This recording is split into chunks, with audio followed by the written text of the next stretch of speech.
to the AFET committee, and I would suggest that we immediately move on to our next item. Is the Greek minister, has he arrived? Okay.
So, ladies and gentlemen, dear colleagues, we will now continue with item number 5 of today's AFET meeting.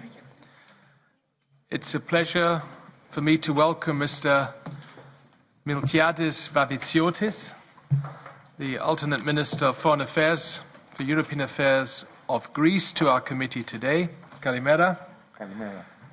Our meeting takes place against the backdrop of an increasingly tense situation in the Eastern Mediterranean caused by Turkey's illegal gas exploration activities. We all have witnessed an alarming military buildup in the area during the past few weeks, and many of us are very, very concerned by the real risk of a direct military confrontation. I had the opportunity to discuss this issue with the Greek Foreign Minister Nikos Dendias and other EU foreign ministers at the informal meeting 2 weeks ago in Berlin, and this is where the idea of today's exchange of views originated. The European Parliament has followed the situation in the Eastern Mediterranean very closely. The Conference of Presidents will decide this morning whether a debate and a resolution on this topic will be put on the agenda of next week's plenary session. And colleagues, we will also have the opportunity to discuss all these issues with the Turkish Minister of Foreign Affairs, Mr. Mevlut Cavusoglu, this afternoon, late afternoon. Minister, the position of this committee is clear. A de-escalation is urgently needed. We support the Council's clear position of solidarity with our member states, Greece and Cyprus. The European Union must be united on this issue. This conflict can only be resolved through dialogue and negotiations. Concrete steps forward, creating an environment conducive to dialogue and good faith, are needed now. So, Minister, we would like to hear your perspective on the conflict. How does the Greek government see the latest developments? What role could the European Union play? And what are your expectations for the upcoming Extraordinary European Council on the 24th and 25th of September? Minister, the floor is yours for 10 to 15 minutes. It's up to you. And then we will have an exchange of views with colleagues. And let me not only welcome all the members of AFET here in the room and also our colleagues in front of the video screens, but since this session is being web streamed, let me also welcome all those who are very interested in what we're doing here in the Foreign Affairs Committee. Minister. Dear David, thank you for this warm welcome. It's very important to hear what you just already stated, that this committee and the Parliament is committed to what has been already a EU position, which is a message of solidarity and a message of immediate need for de-escalation on the ground. Before informing you on the latest developments in Eastern Mediterranean, I would like to tackle the issue of the refugee camp of Moria, which is something that heated the the headline news lately, and I know that many of you have great concerns. What we are trying to do after the complete disaster of we have a destroyed camp. We have 13,000 people who have been unsheltered, and we try to shelter them immediately. We try also to bring back the security and safety sentiment to the inhabitants of the island, and also to prevent any implication from the few COVID identified refugees, COVID positive people that are mingled with all the others. So it's a very complicated task. A great part of the government is already on the island trying to find solutions, and we have been receiving a great wave of solidarity from EU member states, and we would like to thank governments, NGOs, and political personalities from all over the world coming into giving a helping hand. Well, I would like to start by saying that I would like to thank you and thank your chairman for the opportunity that you're offering today to brief you on the ongoing unilateral, illegal and provocative actions pursued by Turkey, which gravely endanger peace and security in the East Mediterranean and beyond. These actions, as you may follow them, bluntly violate international law and the sovereign rights of Greece and strongly undermine EU interests.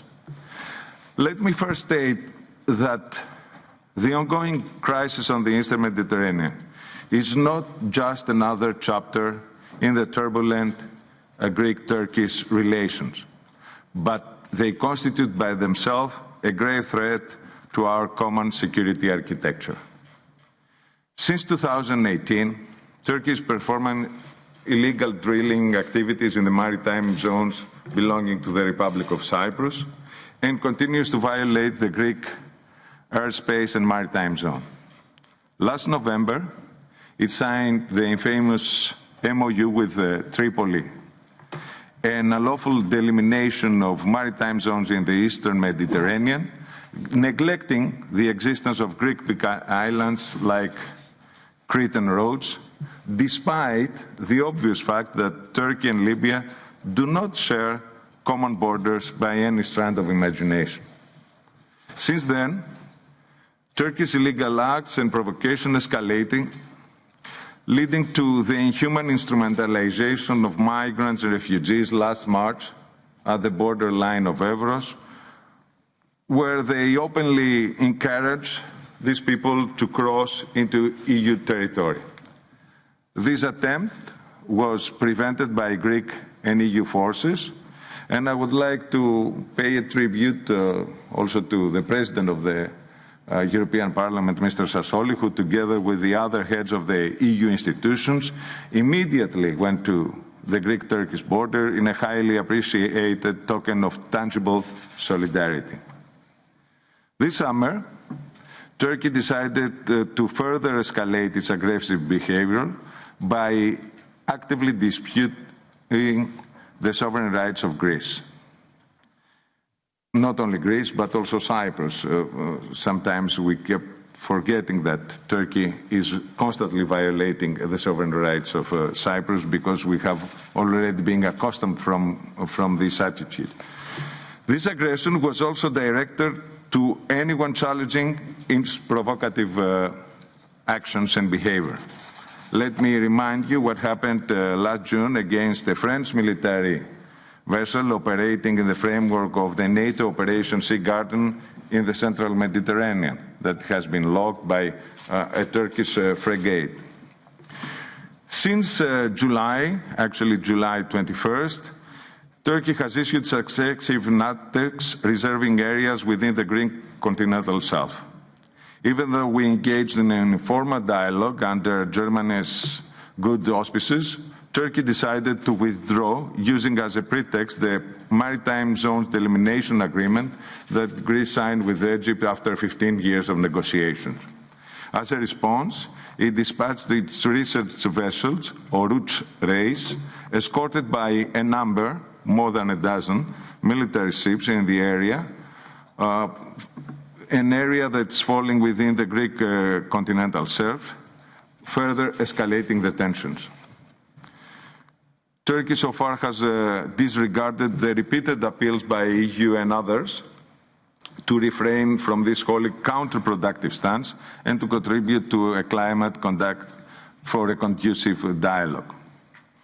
Given the situation, my country had also to deploy our own fleet, and it's only thanks to our self-restraint that the situation has not involved in a military confrontation, although there were some accidents. Furthermore, Turkey, at the highest level, is officially threatening to go to war against Greece in case the latter exercise its legitimate rights.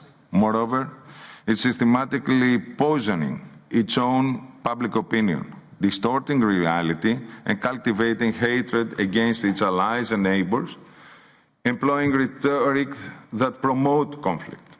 The effects of this rhetoric in terms of the views and stereotypes it creates will be very difficult to reverse.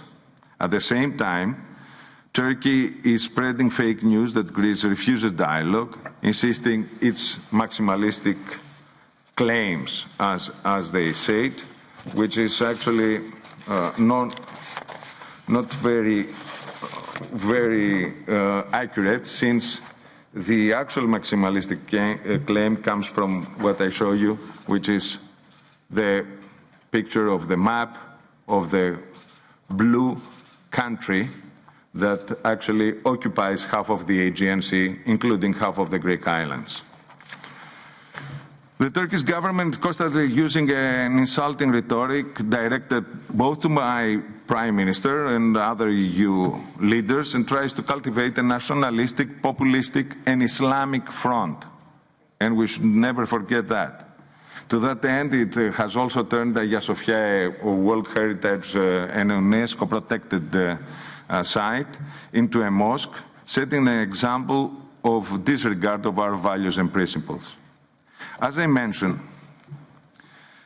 Turkey insists that its stance derives from what it calls our country maximalistic claims. But where are these claims in terms of Greece? Greece has just signed 2 agreements delimiting maritime zones with Italy and Egypt, showing its willingness to find the best possible, mutually acceptable solutions with their neighbors, and it constantly states, as I'm doing today, in every direction, that we are ready to conclude similar agreements with all the rest of our neighbors. Greece is ready to resolve its dispute with Turkey regarding the delimitation of the maritime areas in the Aegean and Eastern Mediterranean through dialogue. And if dialogue fails, through the joint move to the International Court of Justice in Hague. We don't want to solve this problem by using any firearms, but this dialogue cannot be performed under military pressure and threats. Ladies and gentlemen, I know that you are going to host Mr. Çavuşoğlu this afternoon, and I would like to tell you how we see Turkey, because we believe that Turkey is acting more and more as a revisionist power. Lately, Turkey makes use of military force without any hesitation as a tool to impose its foreign policy goals.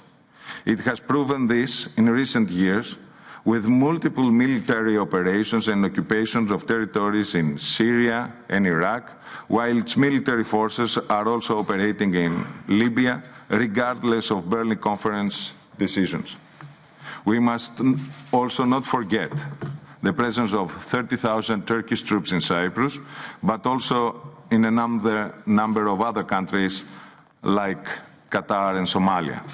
Moreover, in the context of the new thematic agenda of the Turkish president, Turkey is involved in a number of international conflicts, such as in the Gulf, in the Caucasus, while lately it seeks to play a role in Lebanon.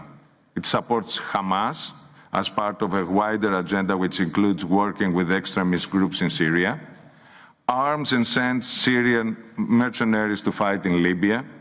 It welcomes members of the Muslim Brotherhood, and Turkey was among the first to congratulate President Lukashenko on the occasion of his recent re-election, while it maintains close ties with the regime of Maduro in Venezuela.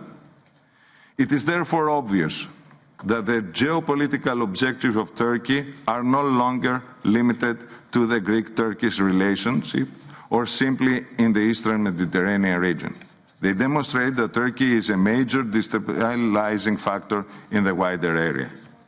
This should be an issue of concern for the EU and the international community. The Eastern Mediterranean is our vital geostrategic importance. It has a vital geostrategic importance for the EU for several aspects, not only economy, but security, energy, migration, transport, tourism, to name a few. EU should urgently assume its role in the region. What is at stake is European sovereignty and EU strategic autonomy. De-escalation must come immediately, and it must come from those who are causing the tension. All of the Turkish vessels, both military and survey vessels, must withdraw immediately, given that their presence constitutes a violation of sovereign rights that must cease at once. For all the above-mentioned reasons, we believe that the next European Council needs to send a firm and decisive message to Ankara.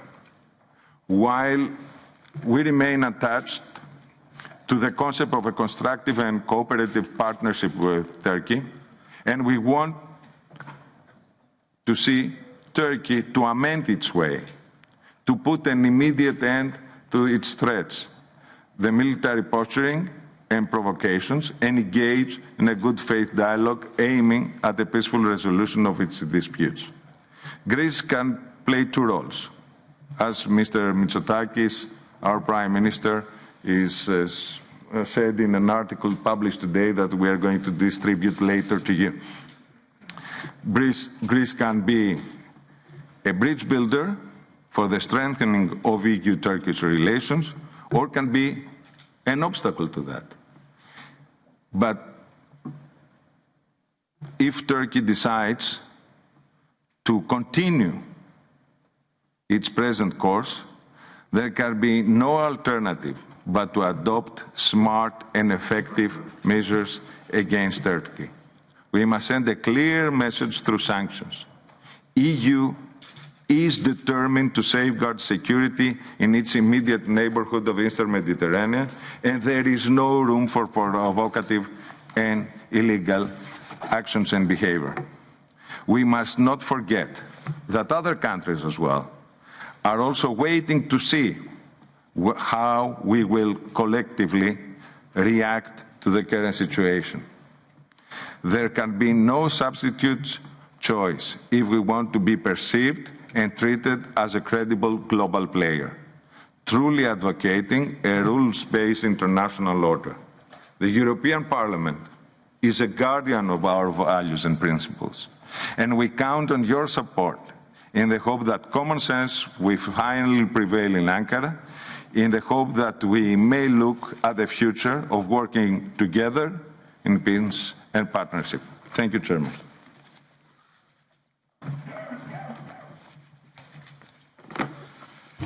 Thank you, Minister, for these clear words from your side.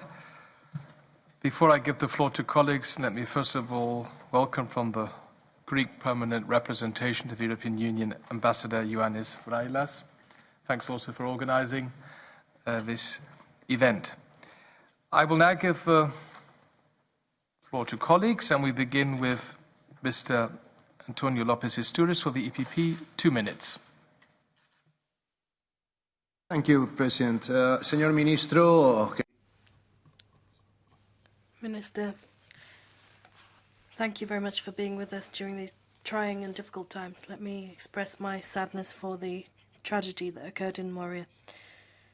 Vice President of the Committee, Sinas, will be travelling to Greece today, and we know that Greece has mobilised all the mechanisms to show solidarity and to deal with the immediate situation, and we express our solidarity with Greece and with the people of Moria in these difficult times.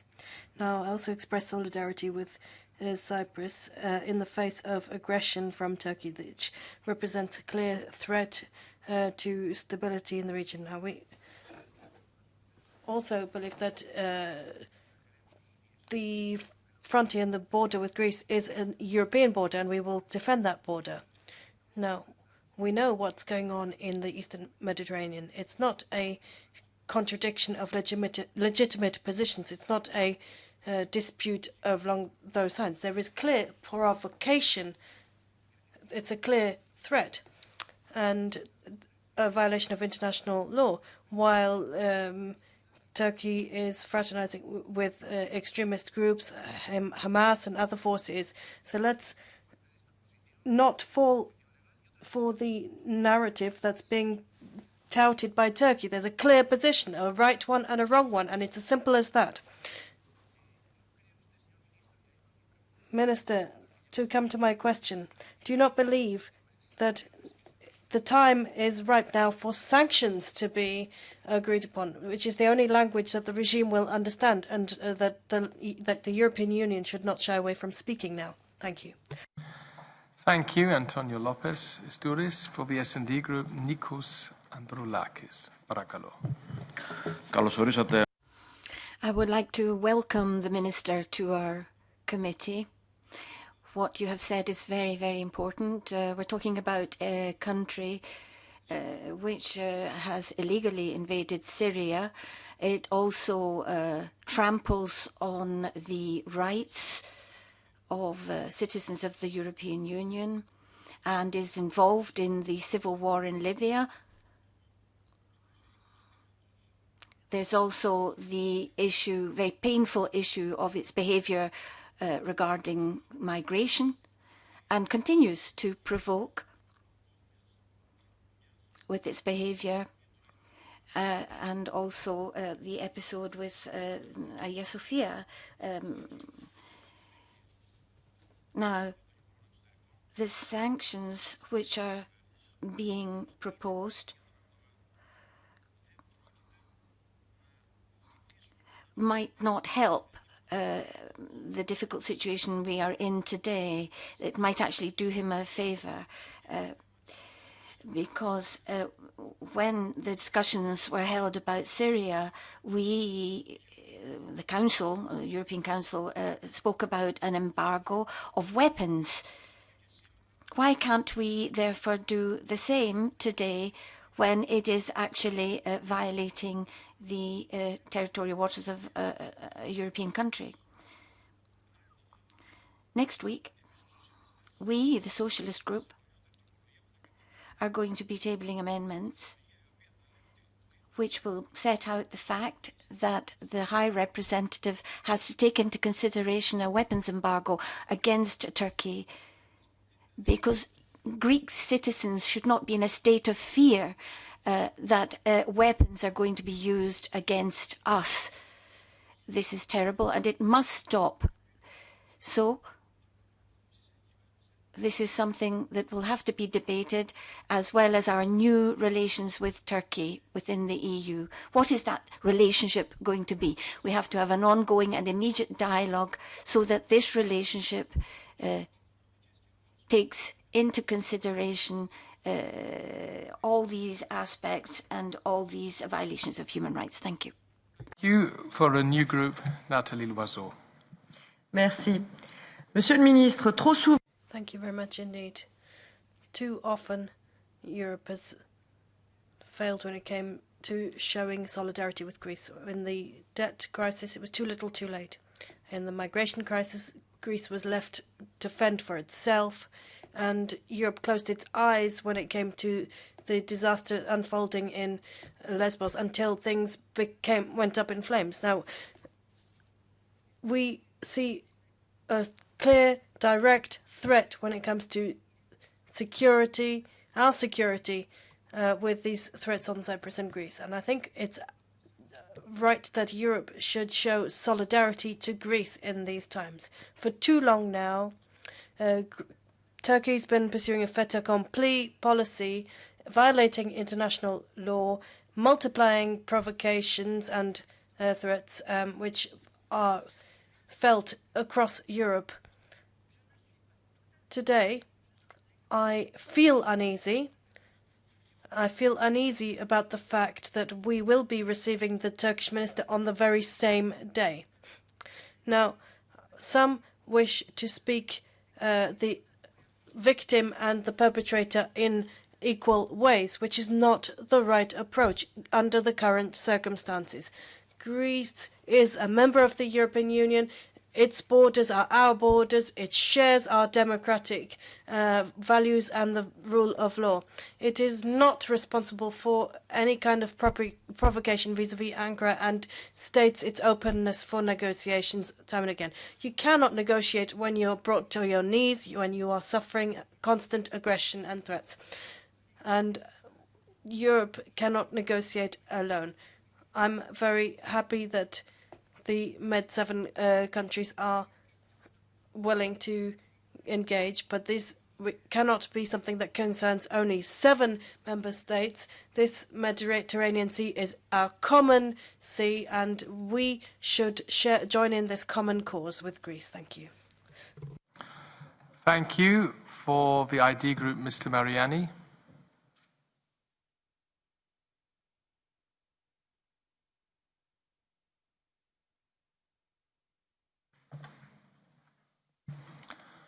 Obviously, he's neither present nor connected remotely. Would any other colleague from the ID group like to take the floor? Next on my list would actually be Jack Madison, but I see that last Patrick Berg. Please, on the list. Bitte sehr. Go ahead, sir. Thank you very much indeed, Chairman. Minister, thank you for being here with us today. It's clear that in the past, Greece has done everything within its powers and continues to do so to ensure that tensions can de-escalate with regard to Turkey relations. What's the next step from your perspective so that we can slow down and stem these activities carried out by Turkey? Now, I think it's the time for Europe to show solidarity with Greece because we're seeing this conflict threatening everyone's security. Thank you. Yeah. Thank you very much indeed. Sergej Lagodinsky, bitte. Thank you very much, and thank you very much, Minister. Yes, indeed, our solidarity with you on your legitimate rights, and also our solidarity with you on the situation in Moria. This is the Lesbos camp.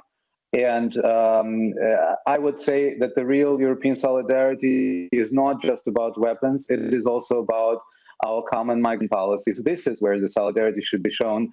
And it's interesting that every speaker before me talked about solidarity and remembered solidarity when it was about weapons and war and fossil fuels. Just very briefly, what chances do you see to de-escalate the situation from your side? We will speak very clearly with the Turkish foreign minister and tell him about our absolutely decisive position regarding any provocation from their side. But I would like to know, what are you, Greece, ready to do in order to show that you, as you said, are ready to come to the table and to start a dialogue regarding a common security architecture in the Mediterranean, and also regarding and maybe a new a way of dealing with our Turkish partners. Thank you very much. Thank you, Sergej Lagodinsky. For the ECR Group, Hermann Tertsch. Buenos días, muchas gracias, presidente. Thank you very much indeed, Chairman. First and foremost, I'd like to express our full solidarity with Greece and its people whose borders are being violated on the constant basis, and that's an EU border which it is everyone's duty to defend. We have a clear message, and which we reiterate because others have already made this point. We have here a European border that must be defended in the face of systematic aggression, and the entire Union depends on this very strong and firm message that we send out. And what we see is confusion, continued threats to the Mediterranean border, which of course is also a Spanish border, which continues to be violated by hordes of illegal migrants reaching our shores, coming from Morocco and Algeria in particular. We express our full support to some of the measures we expect will be taken in the context of the forthcoming Council meeting that will dissuade Turkey from pursuing this path. It's a path that has contributed to destabilization worldwide. We're seeing the impact in Venezuela with support to a killer regime, the Maduro regime, Erdogan supporting him, and in Tehran, disastrous actions there with destabilization that is felt across the globe, including Spain and Europe. We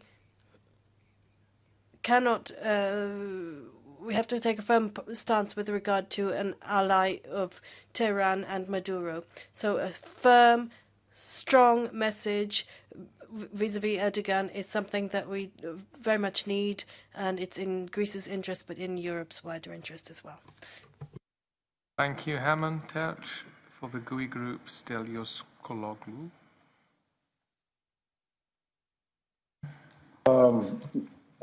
Good morning, Minister. I have 2 points to make, 2 questions. The first one, tackling the Turkish aggressivity. You have just suggested some clever and effective sanction measures against Turkey. Can you please specify what you have in mind? And the second thing is about Moria. Besides the problems having to do with the policy and the mistakes of the Greek government, now we're facing a big problem. There is a solidarity of European level. Are you going to ask again our European partners to implement the European values and to re-examine the relocation of the refugees that are packed and kind of being hostages in Greece, because the other countries don't want to accept and implement the agreements. So are you going, with the occasion of the Moria disaster, to ask again different measures for that? Thank you. Thank you. And finally, for the non-inscrit, Martin Genjeshi. Thank you, Mr. Minister. I share the deep concern of my colleagues about the rising tension between Greece and Turkey on the dispute over maritime boundaries in the Mediterranean Sea and the competition over gas resources in the East Mediterranean. And I'm concerned that this tit for tat and the diplomatic standoff is threatening with an open conflict. Now, it's a historic and geographical fact that the Turkish coastline is dotted with Greek islands. Does that bestow Greece with basically limitless territorial rights in an international conflict of international right? How realistic is the approach, the Greek position of basically unlimited influence of islands in determining maritime boundaries? That's my first question. My second question relates to the issue of a divided Cyprus. If we want to find a solution to the East Med crisis, we have to stop scratching the surface and deal with the problem itself, which is the issue of the divided island since 1974, after a Turkish invasion of the island. However, the story does not start there. It was succeeded by a pro-Enosis coup d'etat by the Greek forces that would have left the Turkish Cypriots deprived of their rights on the island. Now, the EU has made an enormous mistake of letting in Cyprus in 2004 to join the European Union before sorting out this ethnic conflict of the island, on the island. I believe that there is only one long-term solution, the only solution if the parties return to the UN brokered plan to share the power between all the indigenous people of the island, Greek and Turkish alike. Would you agree with that analysis? Yes or no? Would Greece be supportive of rebooting the negotiations on the island between all sides of the Greek island, or the island of Cyprus? Thank you very much. So this was the first round. Minister, I've been informed that the interpreters are ready to stay 10 minutes longer than planned, so we have time till 11:10. You are free to answer as long as you wish, but there are many other colleagues who would like to take the floor, so perhaps you can have a second round. It's up to you. Well, I'll try to be brief. First of all, I would like to thank all of you for your comments.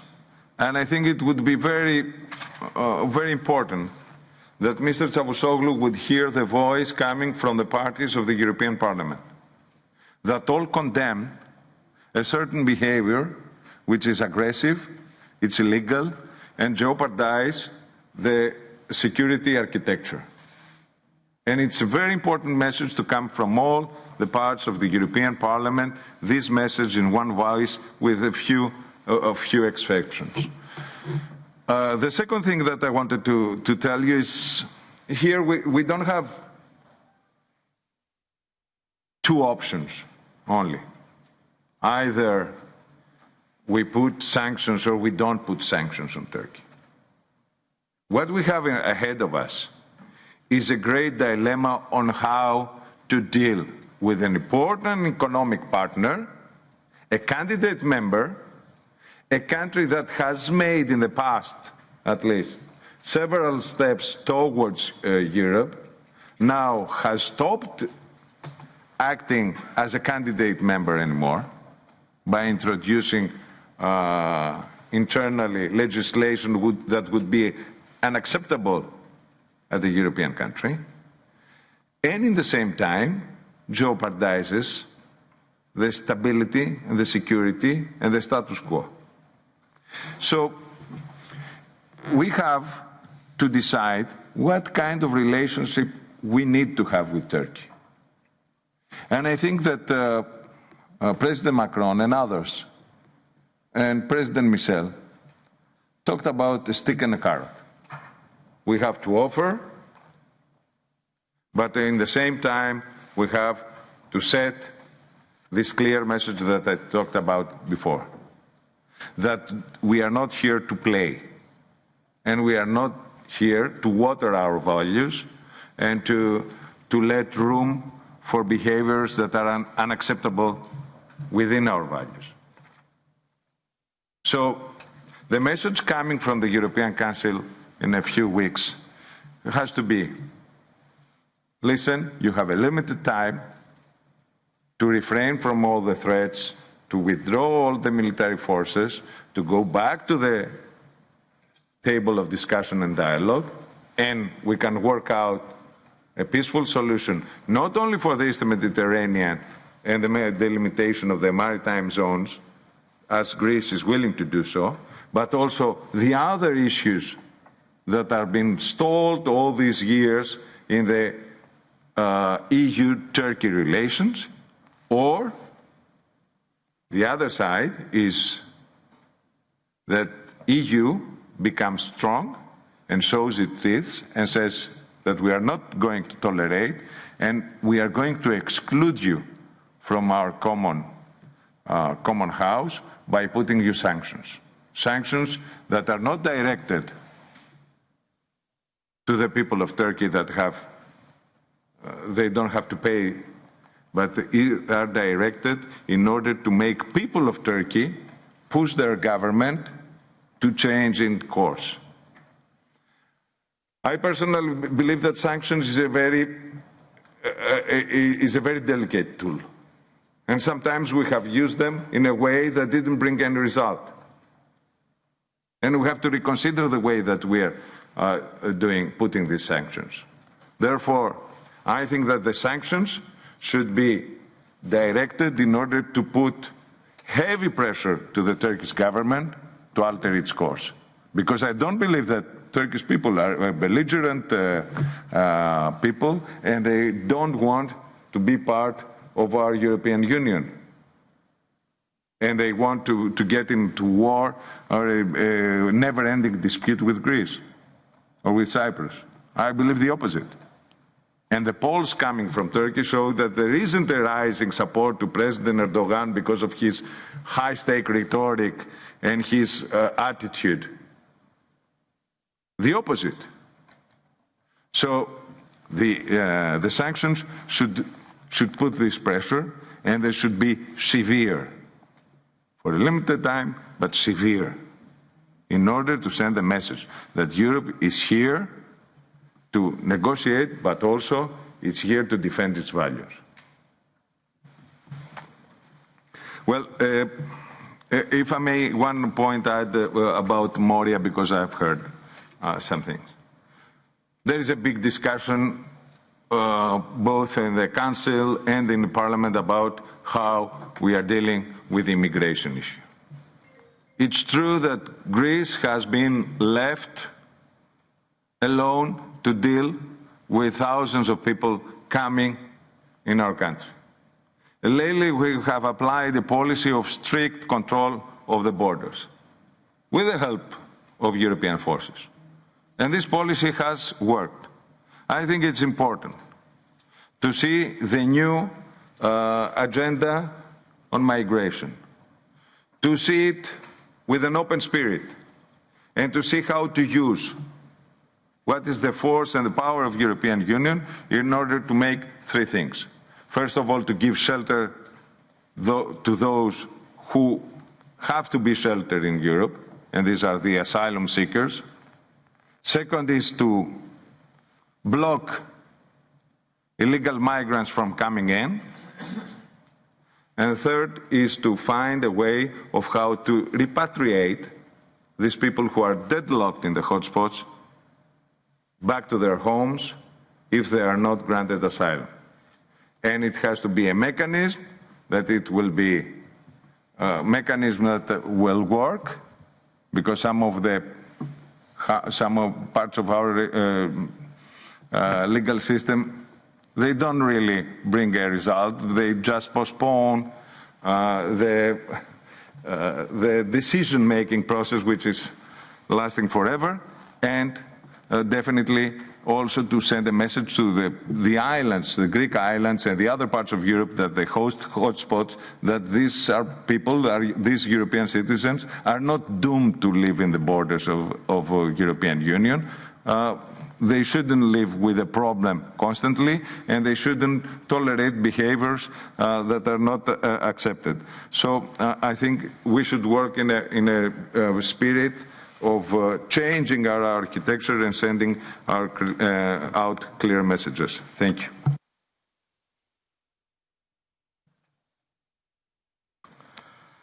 Thank you, Minister. Colleagues, I have 9 further requests to take the floor. I will close the speaking list, that's for sure, and let's see how far we can get. It's 1.5 minutes each now, and we begin with Paolo Rangel for the EPP.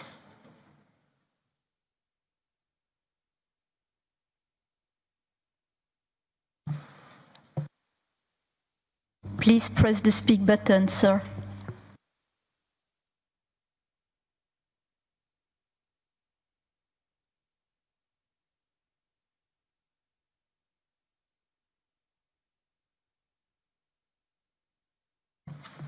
Okay, obviously we have difficulties. Perhaps we'll get back to Mr. Rangel in a moment.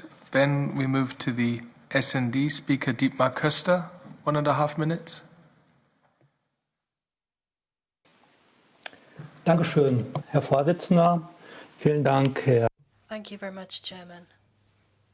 Thank you, Foreign Minister, for your presentation. Allow me to begin by expressing my solidarity with the people of Greece.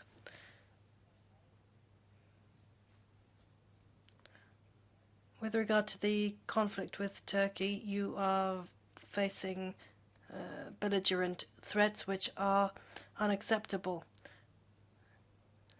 The avoidance of violent conflict is a part and parcel of international law, so we therefore need to support an arms embargo vis-à-vis Turkey. Turkey cannot threaten Greece and EU with threat and then expect us to deliver arms to the country. Now, Foreign Minister, I also urge everyone to think very carefully about a path to de-escalation. We urgently need dialogue with Turkey and between Turkey and Greece to de-escalate things. When it comes to the gas situation, there are different legal perspectives on the matter. The case law would suggest that in this kind of dispute, a compromise is negotiated. Would you be willing to pursue this kind of negotiation with a view to arriving at a compromise? Now, with regards to the troubling events in Moria, we are shocked by the events, but they were nevertheless too foreseeable, and ultimately your government is responsible for the events that have taken place there, and the situation there is unbearable. Do you not feel ashamed about the situation there to some extent, that and the shame that this brings upon Europe, and the fact that we are to tolerate these conditions? Thank you very much indeed. Angel?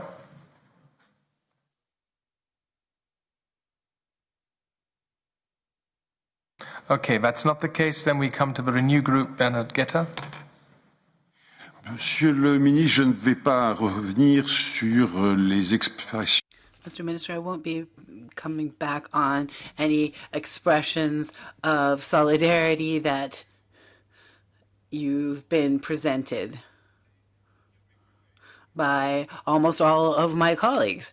Of course, that was necessary because Greece is a member state of the European Union, and this solidarity is indispensable because Turkey is violating both all international laws as well as the rules of decent behavior on the international arena. However, you have not answered one question that was raised by one of my colleagues, and I would like to pick up on that. Cyprus. He asked you, and I am asking you, I'm asking you once again, are you ready, or would you be ready, and when, to take further steps on this matter? Because despite everything, in fact, the fact is that the Turkish Cypriots had accepted this, and the Greek Cypriots had refused it. Thank you very much.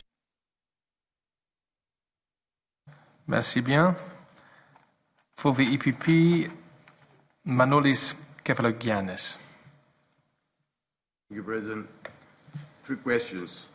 Sanctions against Turkey. What should be the content? What are the available means at European disposal? What measures should be included? Second question. Escalation of tension.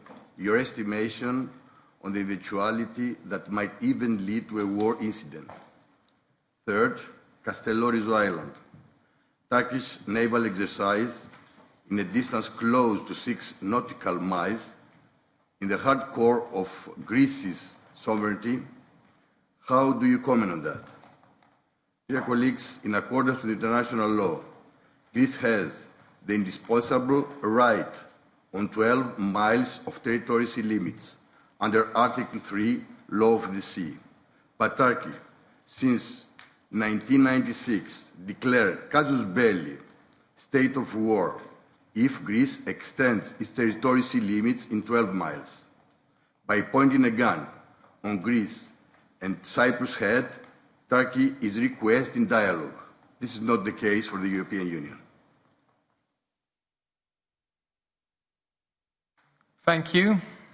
For the S&D, Tonino Pizzula, 1.5 minutes.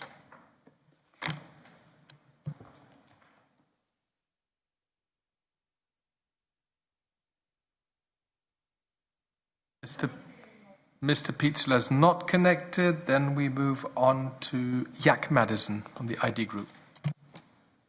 Thank you very much. Thank you very much for the Minister, Mr. Varvitsiotis. First of all, of course, I've been several times in Greece, so I absolutely understand your problems with the migration, and we have to all the time remind that Turkey is part of this problem, because I have met several times with the officials from the Greece side, have been in Lesbos, in Athens, and I know very well that about 90% of those people are not asylum seekers, they are illegal migrants. And one responsibility is from the Turkish side, who have actually promoted this illegal migration to make some bigger problems for the neighbor countries like Greece. So in this case, we are absolutely solidarity with you. Also, actually I have some question. It's not part of the EU thing, of course, but it's part of the NATO. I'm from Estonia, and I know very well about the problems with the Turkey also. For our countries, like at summer, they were blocking from Turkey the new defense plan for the Baltic states, only because that some of the EU countries haven't recognized some opposition party in Turkey as a terrorist organization. So it was like the self-interest for the Erdogan to have some political win in the Turkey, and that's why he was blocking some new defense plan in the NATO. So, and if I see like the actions, what he's doing, like with the promoting with the radical Islam, then I have a question for you. Do you really believe that maybe in 10 or 20 years we can have this kind of partner in NATO, like Turkey, who's treating their partners like Greece, Estonia, and other countries like in the EU? Thank you very much. Thank you. For the Greens, Reinhard Bütikofer, 1.5 minutes. Thank you, Chair. Thank you, Minister, for being with us. Obviously, Turkish aggression is unacceptable. But how do we get out of the crisis? You didn't mention much about the German mediation efforts, and I would invite you to make a comment or two in that regard, whether you consider that this could help with de-escalating the crisis. I found that you used exceedingly polemical language with regard to Turkey. I wonder whether you're really set towards downscaling the conflict, or whether you're happy with the rate of escalation because you feel that this is your chance of finding European solidarity. Thank you. Final two speakers are Ms. Zofko and then Mr. Jambatsky. Ms. Zofko for the EPP.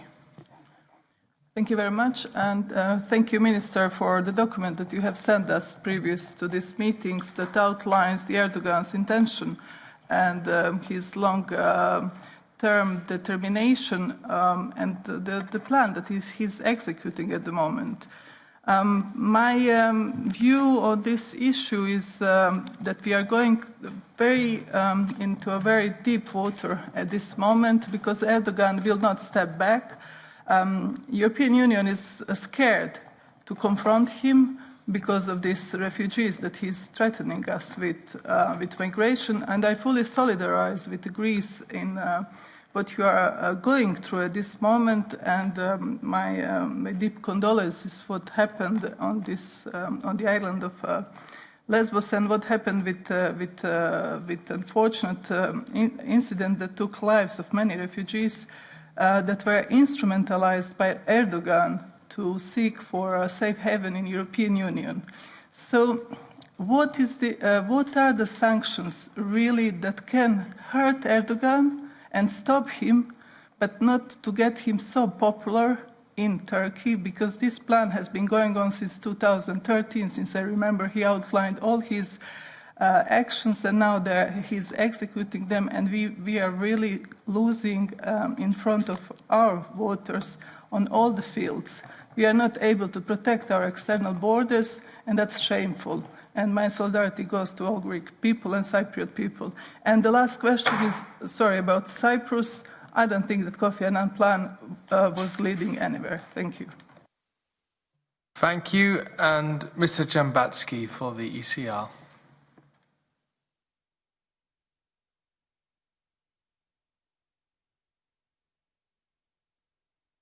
Please press the speak button, sir. Okay, how is now? Okay. I would like to express my full support for Greece and Cyprus, which are first among the members of EU who are facing the aggressiveness of Erdogan's new Ottoman policies. I must say I'm really concerned that aggression from Turkey will be directed against Bulgaria in the future. For this reason, I believe that the EU and the EP in particular should take a strong position on this matter. It's time to stop deluding ourselves that Turkey can be part of this union. It's time to show that the violation of international law, the rule of law, and the aggression against neighboring countries has its consequences. It's imperative to end the negotiations with the Republic of Turkey for accession to the EU and stop providing any funding for the regime of Erdogan by the Union. Greece is not subject to provocations for the first time. The dropping buses of migrants on the Turkey-Greece border and the arrest of 2 Greek soldiers and others are the demonstration act of aggression by Turkey. We see that the situation is escalating, and it's my personal conviction that if we really believe in words union and solidarity, we must support Greece and prevent even more aggressive and hostile Turkish provocations. Thank you, Chair. Thank you. For this second round, Minister, please feel free to answer as many questions as possible. Colleagues, the interpreters have announced that they will stay until 11:10, so it could be that while the Minister is still speaking, we will not have interpretation for all the languages. So it would be kind if you would continue speaking English and not Greek, because I will. Not everyone here in the room is fluent in Greek.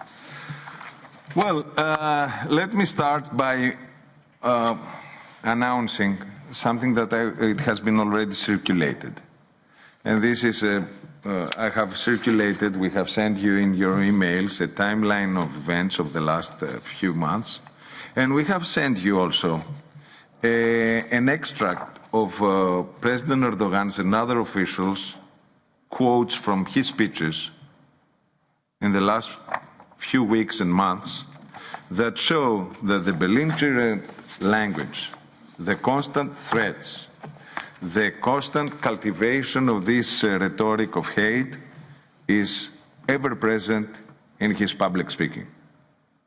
So it's not a belligerent tone of the Greeks highlighting the actions of the others that are creating the tensions, but definitely what is the sound coming from Ankara, from all the officials, whenever they speak, especially at their internal crowd, and how they cultivate this that shouldn't be the case after all these years of coexistence, which is a resurgence of hate and use of history in terms to fire up this adversary.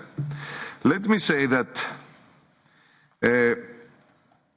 Greece, and especially this government, are dedicated to dialogue. And dialogue can happen when 2 parties are dedicated and committed to make these dialogues succeed. But a dialogue cannot happen, and because you have been asked how we are willing to go back to the dialogue and how we foresee this dialogue of bringing fruitful results. Dialogue may not succeed under the premise that if you don't agree with me, then we'll have war. This is not a dialogue. This is a blackmail. And we have to have a clear view in our minds that dialogue in conditions of blackmail, it's not a dialogue anymore. if you have military vessels, constant threats on the table, then this is a dialogue under blackmail pressure. It's the same thing that has happened with the migrants last February. That it wasn't only Athens that was blackmailed by the instrumentalization of refugees and migrants, but it was Brussels that they were blackmailed in all the European capitals. That I can overflow you with migrants if you don't go along with my side and with my lines and you don't give me room for maneuver wherever I want it. This was the general premise. Either it should be in Iraq, in Syria, in Libya, in Eastern Mediterranean. Either it would be money for hosting migrants, room for internal maneuvers fighting all the adversaries I may have from the opposition. When I disregard the rulings of international courts, in all that, there is a constant tone of blackmail. And in Cyprus, we are ready to go back to dialogue. Greece is not a contracting party by itself. It's a guarantor power of Cyprus, but it's not a contracting party. And this dialogue in Cyprus should be held in a good spirit. And what is the good spirit? You can't have a reunified island with the presence of the military force of a third country. You can't have a unified Cyprus that will be a member state of European Union with 30,000 soldiers, Turkish soldiers on the ground. This is not an independent state, and this is something that nobody, not any of you would tolerate in your country. So this is a precondition, that we finalize an agreement that the agreement should, at the end, remove all foreign forces from the ground and let the people of Cyprus live together, the two communities. Let me say words about the German mediation. We welcome the German mediation, and it was very important. It was very important initiative. And I think this mediation may be alive even today. And we hope that it brings results. And Germany has a role to play. It has a role to play as a major European power, as a presidency of the European Council, and it has also a role to play because of the certain economic ties between Germany and Turkey. And that's why maybe a great tool in changing the position from a belligerent to a peaceful one. And this is something that we really appreciate.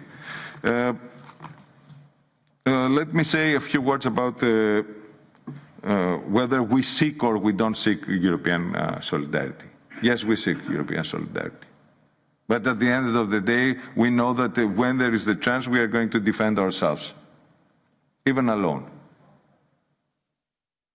We are not going to tolerate any violation of our territory, for example, Castellorizo, which is nowadays is becoming the big issue, a small island in the southern eastern part of Greece, is one of the last frontiers of Europe, with 700 inhabitants. And we are not going to say to these people, listen, you are not Greeks anymore, or you don't live in Greece. And we are going to let them be undefended in any military action on the ground. This is something that we have to be clear. But we are not going to provoke this. And we are not going to be the ones that will seek to have a military incident. We don't want. Because we know not only that it's not the way that you solve problems, because we know from recent history that frozen conflicts and unresolved conflicts go for ages. And the one who is defending the international law is actually at the end being deprived of its rights, and the one who is exercising power is forming a new status quo. And this is all over the frozen conflicts that we have even in our continent. Therefore, we don't seek a militarization of the crisis. It's the one who is seeking the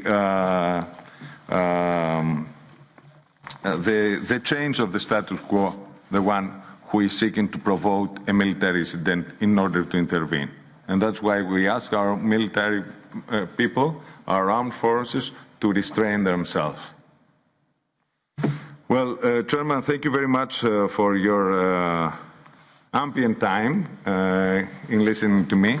I think both me and the people who have heard us got a message from the European Parliament. It's very important, the message of solidarity, that it has been heard. And it's very important the tone with which the great vast majority of the members that took the floor spoke about this present situation.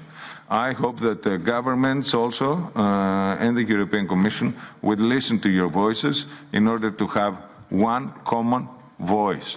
And this is refrain from any belligerent acts and come back to the dialogue in a good spirit. Thank you very much.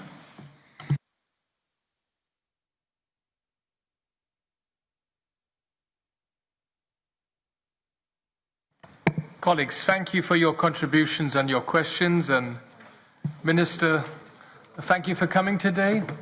And also thanks to your ambassador here in Brussels. And for me, it was important that we hear the Greek point of view and your views before the plenary session next week, which will presumably have a debate and a resolution on the agenda. And as to the beginning of our meeting, I think I can say on behalf of, I guess, all members of AFET that we have shown solidarity with Greece and Cyprus, and we will continue to show solidarity and support for your case, because you are member states of the European Union and we're all in this together. So thank you and good luck, and ευχαριστώ.